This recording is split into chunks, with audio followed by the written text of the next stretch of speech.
a todos los amigos y hermanos que están escuchando esta edición del podcast de Lámpara Bíblica. Hoy es sábado 22 de abril del 2017 y este es su hermano Michael Castro con otra edición del podcast que gracias a ustedes pues está ganando más audiencia, así que gracias por escuchar y compartir.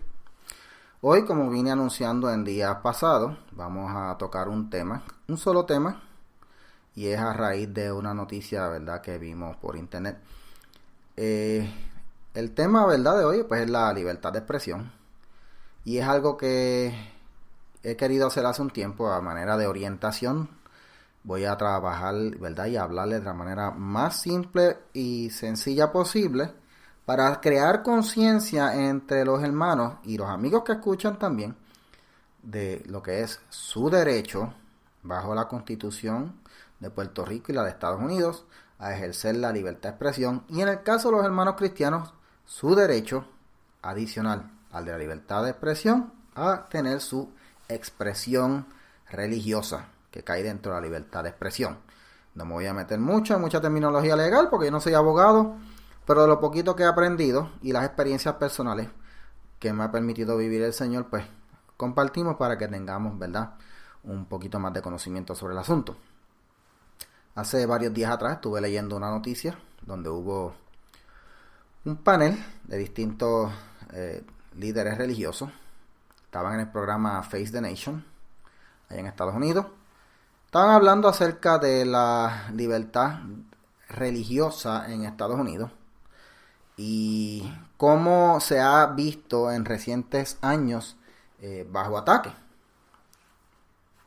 Y cuando en verdad en el curso del programa ellos estaban hablando, ellos dicen que los ataques a la libertad religiosa han venido de dos grupos: el grupo de la comunidad LGBT o la comunidad homosexual, y del grupo humanista ateísta, que no es lo mismo ateo que ser un ateísta. En Estados Unidos existe un grupo que se llaman los ateístas militantes, que son este grupo de personas que por cada cosa que ellos vean que no les gusta, que les cae mal, que les cause molestia, angustia, o simplemente porque ven una manera de censurar y callar la voz de la iglesia, ellos van a buscar crear demandas, pleitos, llevar a corte, cuestión de silenciar las voces religiosas, porque lo que los motiva no es una manera de pensar, ni su forma de vivir, ni ver el mundo, sino el deseo de censurar y callar todo lo que tenga que ver con religión. Igualmente, por el caso de la comunidad LGBT, pues se ha visto, ¿verdad?, que ha habido, desde que se ganó esta decisión en la Corte Suprema de Obergefell versus Hodges, que legalizó el matrimonio homosexual, pues ha visto lo que se llama, ¿verdad?, como se diría en alemán, un Putsch, un empuje, un resurgir para intentar silenciar la voz y la expresión de las personas cristianas,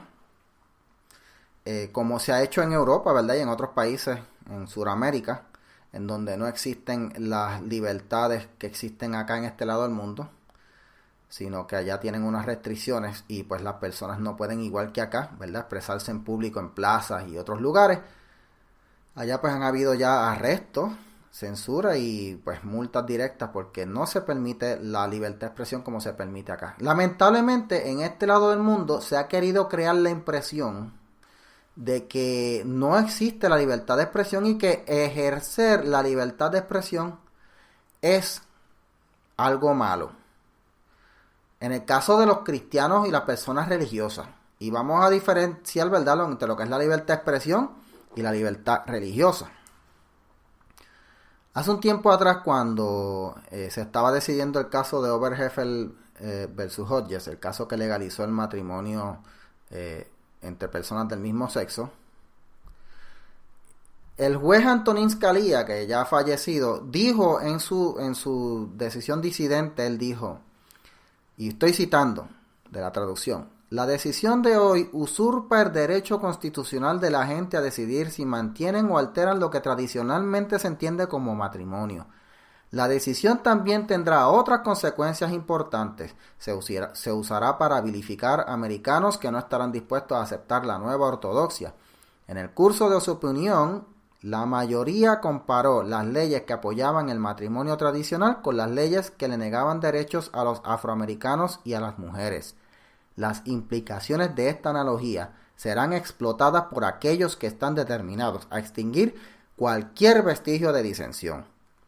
Asumo que para aquellos que se mantengan firmes en sus antiguas creencias podrán susurrar su manera de pensar en los resquicios de sus hogares, pero si las repiten en público corren el riesgo de ser señalados como personas llenas de odios y tratados como tales por el gobierno, empleadores y escuelas. Y vamos a estar hablando y abundando un poquito más, ¿verdad?, en distintas secciones de esa opinión que dio Antonin Scalia, que era el juez más conservador que tenía la Corte Suprema hasta que falleció. Y en días recientes pues fue sustituido por el juez Neil Gorsuch, que está por verse, ¿verdad?, si es igual o más conservador o si va a mantener esa misma línea de pensamiento y el balance ideológico en esa corte. Eso está por verse. Pero Antonin Scalia dijo algo que sí resultó ser muy cierto. Lamentablemente, cuando esa decisión bajó, se citaron casos que fueron históricos en Estados Unidos, donde sí hubo situaciones y hubo instancias en donde había un discurso que era literalmente de odio contra los afroamericanos, ¿verdad? Cuando tú tenías organizaciones como el Ku Klux Klan que decían que había que matar a los negros, que había que colgarlos, que odiamos a los negros, odiamos a los judíos. Eso era el tipo de mensaje. Eso era discurso claramente y obviamente de odio, y es un discurso que pues era no censurable, pero sí objetable, porque más adelante vamos a ver que la libertad de expresión cubre todo tipo de expresión, incluso aquella que sea catalogada como discurso de odio, porque eso es algo que es sujeto a interpretación. Así que las leyes en los distintos estados pueden regular, pueden determinar el lugar donde se puede ¿verdad?, expresar la hora, el momento, el volumen, pero lo que no pueden es limitar, ni decidir ni censurar el contenido de un discurso, a menos que obviamente sea un discurso que es claramente que raya en conducta criminal. Eso lo vamos a ver más adelante. En ese programa, Face the Nation, ¿verdad?, uno de los que estaba en el panel se llamaba Russell Moore, que es uno de los líderes de la Iglesia Bautista del Sur, dijo, y estoy citando: yo creo que es muy peligrosa la conversación que estamos teniendo ahora mismo, donde hay un empuje para marginalizar las instituciones religiosas hasta el punto de que ya no pueden ser religiosas nada más. Este tipo, ¿verdad?, de esta expresión que hizo el reverendo Russell Moore, lo que está haciendo referencia es al asunto en donde hoy día, por la cultura esta de lo que le llaman el PC culture, o sea, de ser políticamente correcto, donde hay la gente, por ser, entre comillas, políticamente correcto, se autocensuran o cambian y modifican el discurso, pues usted tiene este tipo de asuntos. Personas que ya no se atreven a decir las cosas, o como ocurrió hace un tiempito aquí recientemente. Aquí hace poco en Puerto Rico había un evangelista llamado le dicen Candelita, no me acuerdo el nombre completo. Ese evangelista estaba en una predicación, lo grabaron, y él pues hizo unas expresiones, ¿verdad?, que fueron catalogadas, ¿verdad?, como objetables, y no le gustó a la comunidad LGBT. Y entonces, cuando eso sale en televisión, lo empiezan a censurar, empiezan a decir que estaba haciéndolo mal, que era un discurso de odio. Obviamente, él lo que hizo fue una expresión dentro de una iglesia, a personas que estaban allí usando su forma particular de expresarse, en donde usó las palabras, creo que hasta patuleco y cosas así, que dentro del margen en donde, ¿verdad?, se permite la libertad de expresión, él tiene todo el derecho a hacerlo. Y donde él estaba, dentro de una iglesia, pues mira, él estaba ahí y estaba haciendo ese tipo de mensajes, que obviamente yo en lo personal no usaría de ese tipo de vocabulario, pero esa es su forma de predicar, esa es su forma de ser. Pues allá, ¿verdad?, él con ese asunto, No creo que debió haber sido censurado de la manera como fue, al punto tal que el hombre viene y hace una expresión, ¿verdad? Disculpándose en público por lo que dijo, y obviamente pues se disculpó por las palabras, el tipo de palabras que utilizó,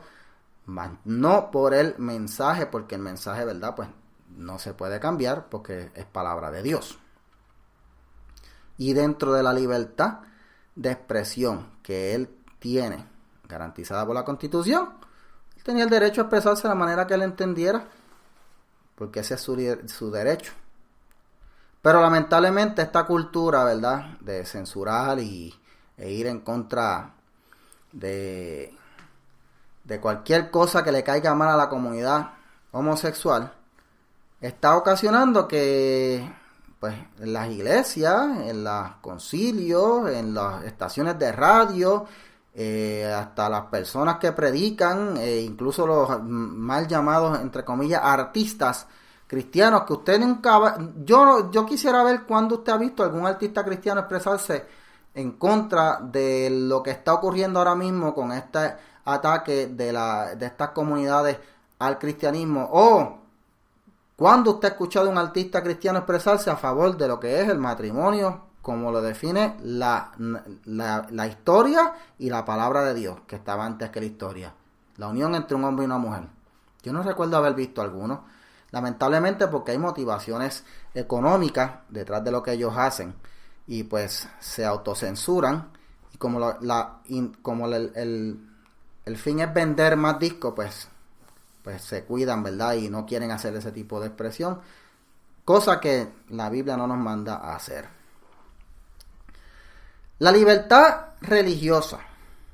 y la libertad de expresión son dos libertades garantizadas por la Constitución a todo ciudadano que vive acá en este lado del mundo, en Estados Unidos y aquí en Puerto Rico. Y es bueno diferenciar entre las dos. Yo voy a hablar un poquito de lo que es la libertad religiosa, citando de la página de la ACLU, la American Civil Liberties Union, que por lo general es una organización que se ha caracterizado por llevar a corte casos, ¿verdad?, en contra de la expresión religiosa, pero ellos están en este caso conscientes de que existe la libertad religiosa. Así que ellos están hablando y dicen que la libertad religiosa es el derecho a practicar su religión, ¿verdad?, sin tener que tener miedo de censura por parte del gobierno. La libertad religiosa es lo que garantiza que el gobierno se mantenga fuera de la religión. Por eso es que está la primera enmienda. Así que esta libertad es una de las libertades, lo que le llaman uno de los derechos fundamentales, una de las libertades fundamentales de todos los seres humanos, bajo la cual se fundó la nación de los Estados Unidos, la libertad religiosa. Y la libertad religiosa pues protege, ¿verdad?, el discurso religioso. Así que bajo esa cláusula el gobierno no puede penalizar a nadie que esté haciendo uso de su libertad religiosa. Claro, obviamente, usted tiene que saber que su libertad religiosa usted la ejerce en todo lugar público, pero si usted es un empleado público, ¿verdad?, y usted ocupa una situación, pues tiene una posición en algún, ¿verdad?, o algún cargo en alguna forma en el gobierno, usted tiene que tener claro que tiene que tener una salvaguarda, que eso se decidió hace tiempo en un caso de la Corte Suprema, Lemon versus Corsman, y usted tiene que cuidarse de que si usted va a hacer una expresión, tiene que cuidar, ¿verdad?, que no sea proselitista, o sea, que no invite a seguir una sola religión y excluya a otra, y que no envuelva al gobierno con la religión, y que, ¿verdad?, y si usted va a hacer alguna actividad en donde usted vaya a hacer una oración con sus compañeros de trabajo, pues usted no lo haga de manera tal que excluya a otro grupo, sino que todos tienen que tener pues acceso igual. Bien, continuamos con el tema en breve, vamos a una pausa y